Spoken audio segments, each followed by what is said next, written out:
درود شریف پڑھ لیجیے. اللہم صلی علی محمد عبدک و رسولک محمد صلی اللہ علیہ وسلم. بلغ العلا بکمالہ کشف الدجى بجمالہ حسنت جمیع خصالہ صلو علیہ وآلہ. آپ نے جیسے شاہ نجاشی کے دربار میں جعفر طیار رضی اللہ تعالی عنہ کا وہ خطبہ جو آپ نے دیا اور کس طرح سے حضرت جعفر طیار کا خطبہ شاہ نجاشی کے دل پر اثر کر گیا اور کس طرح حضرت جعفر طیار کی باتیں سن کر اور سورہ مریم کی آیتیں سن کر کے کس طرح وہ رو پڑا اور کس طرح اس کی داڑھی رونے کی وجہ سے آنسوؤں سے تر ہو گئی، یہ آپ نے گزشتہ کل سنا تھا. اب آئیے آگے سنیے. مسلمان زور پکڑتے جا رہے ہیں، اسلام کے لیے راہیں کھلتی جا رہی ہیں، یہ سوچ کر مشرک تڑپ اٹھے.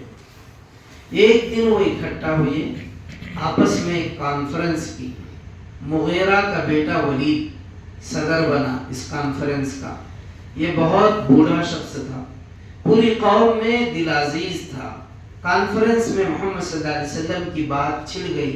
ولید نے کہا حج کے دن قریب آ گئے، باہر سے اب وفد آئیں گے، محمد کا تو چرچا ہے ہی، اس کے بارے میں تحقیق کریں گے. آپس میں ایک بات طے کر لو اور سب مل کر وہی بات کہو. دیکھو ایک دوسرے کی الٹی مت کہنا. یعنی وہ بچے بات کر لیتے نہیں، ٹیچروں کو کیا جواب دینا، آج تو کہیں کہنے نہیں بولے تو سو ایک ہی بولنا. ہاسٹلوں میں رہنے والے یہ زیادہ کرتے ہیں. کیا بولتے ہیں آج کہیں کو تو ہوم ورک کرا نہیں، آج کیا واسطے نہیں آیا بولے تو سو ایک بات پڑھنا، تو ایج بول نہیں تو الگ بول، سو بھی ایک ہی بولے تو بھی پھنس جاتے، مومنٹ پکڑ کو طے کر لیتے. تو یہ کفار بھی بچوں جیسا بچکانا کر رہے کہ بات کر لے آپس میں کانفرنس میں کہ دیکھو سو مل کو ایک ہی بات بولنا، تو ایک بولا تو ایک بولا تو ایک بولا تو انہوں کنفیوز ہو جاتے ہیں. دیکھیں گے ٹھہرو محمد ہیں کیسے، کیا ہے ان کا معاملہ، پھر تحقیق میں لگ گئے تو پھر مسلمان ہو جاتے. اس لیے سو ایک ہی بات کو رہیں گے. تو اس طرح سے ایک دوسرے کی الٹی مت کہنا ورنہ لوگ سمجھ جائیں گے تم جھوٹے ہو، پھر سارا کھیل بگڑ جائے گا. قریش عبد شمس کے باپ پھر ہمیں کوئی ایک بات بتا دیجئے، ہم سب مل کے وہی بات کہیں گے. اسے پوچھے تمہیں بولو ہمیں کیا بولیں. ولید نہیں، پہلے تم بتاؤ تم لوگوں کی کیا رائے ہے. قریش ہم کہیں گے محمد کاہن ہے. محمد کیا ہے؟ کاہن، جادوگر ہے. ولید نہیں، خدا کی قسم وہ کاہن نہیں، ہم نے بہترے کاہن دیکھے ہیں، کاہنوں کے بہت کلام سنے ہیں، کاہنوں کے گیت اور ان کے کلام دوسرے ہی رنگ کے ہوتے ہیں. قریش تو ہم کہیں گے وہ مجنون ہے. ولید نہیں، وہ مجنون نہیں، ہم نے جنون کو خوب دیکھا پہچانا ہے، اس کے اندر ایک علامت بھی نہیں مجنونوں کی جیسی ایک علامت بھی نہیں، مجنونوں کی سی کوئی کیفیت بھی نہیں. قریش تو ہم کہیں گے وہ شاعر ہے. ولید وہ شاعر بھی نہیں، ہم نے زمین شعر کی خوب خاک چھانی ہے، ساری بہنوں سے اچھی طرح واقف ہیں، اس کا کلام شعر نہیں ہو سکتا. قریش تو ہم کہیں گے وہ جادوگر ہے. کاہن جادوگر سب ایک ہی معنی میں آتا ہے. تو ولید وہ جادوگر بھی نہیں، ہم نے بہترے جادوگر دیکھے ہیں، جادو کے 20 کرتب دیکھے ہیں، یہ جادوگروں کا ٹونا منتر نہیں. قریش بڑی حیرانی کے ساتھ پھر ہم کیا کہیں عبد شمس کے باپ، پھر کیا بولنا، کیا بولے تو بھی وہ نکو بول رہے نا، تو کیا بولنا پھر محمد کے بارے میں صلی اللہ علیہ وسلم. ولید خدا کی قسم اس کے کلام میں بلا کی مٹھاس ہے. وہ گویا ایک ایسا درخت ہے جس کی جڑیں بہت گہری اور مضبوط ہیں، شاخیں انتہائی میٹھے اور لذیذ پھلوں سے لدی ہیں. جہاں تم نے ان میں سے کوئی بات کہی سارا پول کھل جائے گا، جو سنے گا سمجھ جائے گا یہ جھوٹا پروپیگنڈا ہے، یہ جھوٹا پروپیگنڈا کر رہے بول کے پہلی ہی بات سے وہ بات کھل جائے گی۔ تو مطلب ولید کیا محبت میں نہیں بول رہا ہے سب، کیا تو بولے تو سیٹ ہونا، ایسا سب سے لگتی ہوئی بات یہ ہے وہ جادوگر ہے، جادو اثر کلام لے کر آیا ہے، اس سے وہ باپ بیٹے میں، بھائی بہن میں، بیوی شوہر میں، خاندان میں پھوٹ ڈال رہا ہے۔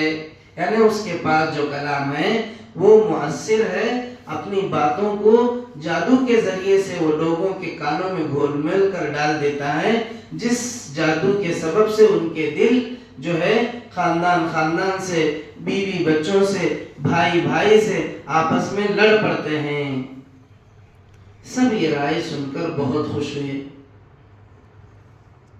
جلسہ برخاست ہو گیا، طے ہو گیا حاجیوں کے قافلے آئیں گے تو سب یہی پروپیگنڈا کریں گے۔ حج کا زمانہ آ گیا، حاجیوں کے قافلے بھی آ گئے، اب وہ ہر وقت طاق میں رہتے، جہاں موقع پاتے ان کے کان بھرتے، جس کو دیکھو زبان پر یہی الفاظ تھے، نعوذ باللہ محمد جادوگر ہے، جادو اثر کلام لے کر آیا ہے۔ قافلے لوٹ کر اپنے یہاں گئے، سب کو آپ صلی اللہ علیہ وسلم کی خبر دی، اس طرح پورے عرب میں آپ کا چرچا ہو گیا، بیتوں کو حقیقت حال جاننے کا بھی شوق ہوا، اور وہ اسی دھن میں گھر سے نکل پڑے۔ آسمان کا تھوکا اپنے ہی منہ پر آ گرتا ہے، آسمان کو تھوکے تو خود کے منہ پر آ کے گرتا۔ مشرکوں نے آپ صلی اللہ علیہ وسلم کے خلاف سازش کی، مگر معاملہ انہوں خود پبلکسٹی کی۔ ہالی ووڈ بالی ووڈ میں نیگیٹو پبلکسٹی زیادہ کرتے ہیں، اس سے جو ہے خود اس کی پہچان ہو جاتی ہے، انہیں کون معلوم نہیں رہتا، مگر وہ بولنے کے بعد اس کے بارے میں تحقیق کون انہوں، ایسا میسج آنے کے بعد، ایسا اللہ تبارک و تعالیٰ نے جو ہے ان لوگوں نے خود نبی صلی اللہ علیہ وسلم کو جادوگر، جادو والا کلام یہ وہ بول کر کے وہ خود جو ہے اللہ کے رسول علیہ السلام کی پبلکسٹی کر دی۔ اب معاملہ ایسا ہوا کہ وہ لوگوں کو جو باہر سے آئے ہوئے تھے ان کو ایک شوق پیدا ہوا کہ آخر وہ بندہ ہے کون، ایک بار دیکھیں گے، ایک بار ملیں گے، ایک بار بات چیت کریں گے ان سے، دیکھیں گے تو صحیح، ہم بھی عقل والے ہیں، ہمیں بھی عقل ہے، ہمیں بھی ہوش ہے۔ تو عرب کے لوگ کوئی بے وقوف تھوڑی تھے کہ کسی کی بات سن کر کے فوراً جو ہے چپ ہو جاتے۔ تو معاملہ یہاں پہ ایسا ہی ہوا جیسے آسمان کا تھوکا ان کے ہی منہ پر آ گرا۔ مشرکوں نے آپ صلی اللہ علیہ وسلم کے خلاف سازش کی، وہ سازش خود ان کے سر پر آ پڑی، اسلام کو مٹانے کی کوشش کی، اس سے اسلام کی اور ترقی ہوئی، سارے عرب میں آپ کا شہرہ ہو گیا، اس کے اثرات بہت دور دور تک پہنچے۔ مشرکوں کو سب سے زیادہ ڈر اسی کا تھا، کافروں کو، مشرکوں کو اسی بات کا ڈر تھا کہ محمد کا چرچا نہ ہو جائے صلی اللہ علیہ وسلم۔ کہتے تو وہ یہ تھے کہ ہمیں آبائی دین عزیز ہے، جان لڑا کر اس کی حفاظت کریں گے، لیکن اصل بات کچھ اور تھی، دین سے زیادہ ان کو دنیا کی فکر تھی۔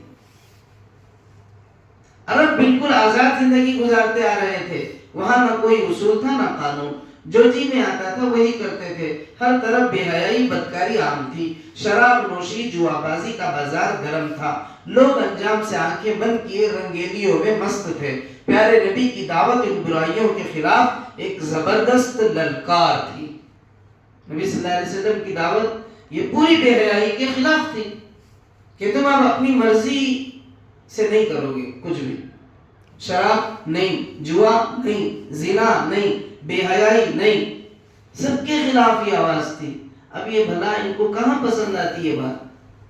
پھر یہی نہیں، مکہ بتوں کا گڑھ تھا، لوگ دور دور سے زیارت کو آتے، قریش ہی ان بت خانوں کے محنت یعنی کہ اس کے نگران تھے، ان آستانوں کے مجاور تھے، ان کو بھی نذرانے ملتے، مختلف چالوں سے اچھی طرح لوٹتے تھے، ان کو مجاور تھے اس کے، یعنی کہ اس کی نگرانی کرنا اور اس سے آنے والے نذرانے جو آتے تھے، یہ سب آج بھی ہوتا ہے نا. بہت ساری ایسی چیزیں وہ بولنے کی ہمیں ضرورت ہی نہیں ہے. آپ خود جانتے ہی ہیں کہ آج کل آسان پٹھو بڑی نہیں سو بزنس یہ بن گیا ہے.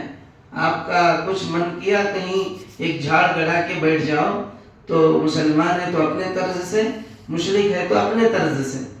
بس ایک جھاڑ یا کوئی ایسا پتھر جس میں جو ہے کچھ اس طرح کا نقوش کر دیے، اور پھر اپنے حساب سے جو ہے کوئی جھاڑ گڑا کے بیٹھ گیا تو کوئی پتھر گڑا کے بیٹھ گیا، تو اب اس کی پوری فیملی اس میں جی سکتی. اب کیا محنت کرنے کی ضرورت نہیں، صرف ناٹک بس. تو یہ معاملہ تھا ان کفار کا، یہ خود اس کے نگران تھے. اگر یہ ختم ہو گیا تو ان کی آمدنی، ان کو بھی نذرانے ملتے تھے، مختلف چالوں سے اچھی طرح ان کو لوٹ لیتے تھے. اسلام کا پھیلنا اس کاروبار کے لیے خطرہ تھا. بھلا آپ وہ نچلے کب بیٹھ سکتے تھے؟ یعنی خاموش کیسے بیٹھ سکتے تھے وہ؟ نہیں، اب ہم خاموش نہیں رہ سکتے، آج سے برداشت نہیں کر سکتے. اب ہمدردی کا کوئی سوال نہیں، چاہے محمد ہوئے یا اس کے ساتھی. کچھ مسلمان ایسے بھی تھے جو مشرکوں کے غلام تھے.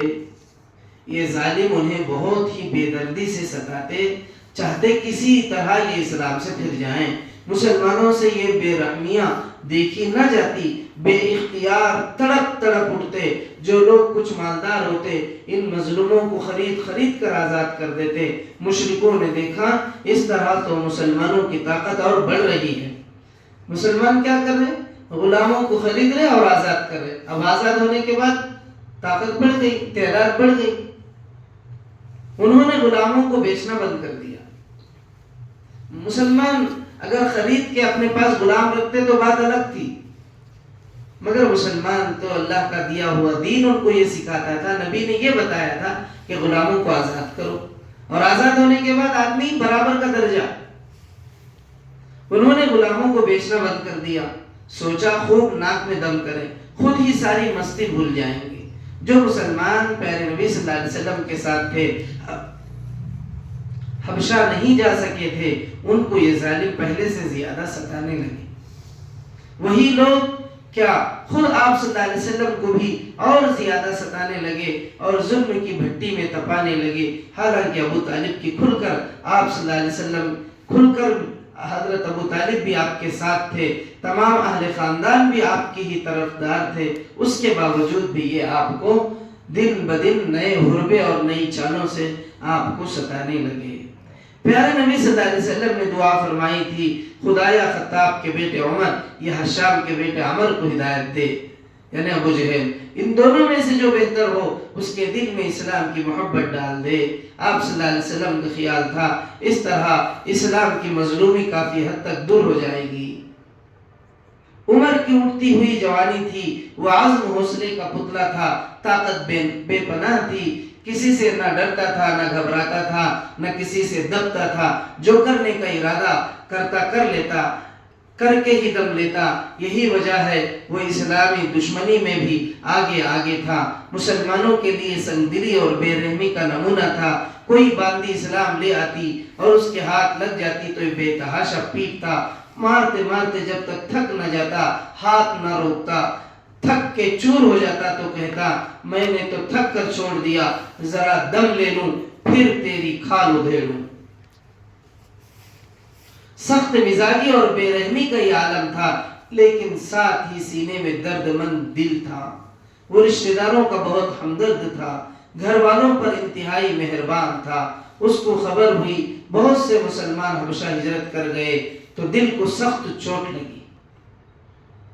اور جب یہ سنا کہ نجاشی نے مسلمانوں کو پناہ دی، مکے سے گئے ہوئے دونوں سفیر ناکام لوٹ آئے، تو وہ سر پیٹ کے رہ گیا، آنکھوں میں خون اتر آیا اور کنپٹی کی رگیں غصے سے تھرائی. محمد ہی بس کی گانٹ ہے، یعنی محمد ہی کی وجہ سے یہ سب ہو رہا ہے. اسی نے قریش میں پھوٹ ڈالی، اسی نے خاندانوں میں خلیج کھودی ہے، اسی نے اپنوں کو باہم ٹکرایا ہے. ہاں تو اب اس کا سر قلم کر کے ہی دم لوں گا. العیاذ باللہ. عمر نے اتنا سخت فیصلہ لیا اور وہ فیصلے کا انجام کیا ہوا آپ کل سنیں انشاءاللہ۔ اللہ تبارک و تعالیٰ سے دعا ہے پروردگار ہمیں نیک توفیق نیک ہدایت عطا فرمائیے، محمد عربی صلی اللہ علیہ وسلم کی سچی پکی محبت ہمارے دلوں میں پیدا فرمائیے۔ سبحان اللہ بحمدہ، سبحانک اللہم وبحمدک واشہد ان لا الہ الا انت واستغفرک واتوب الیک۔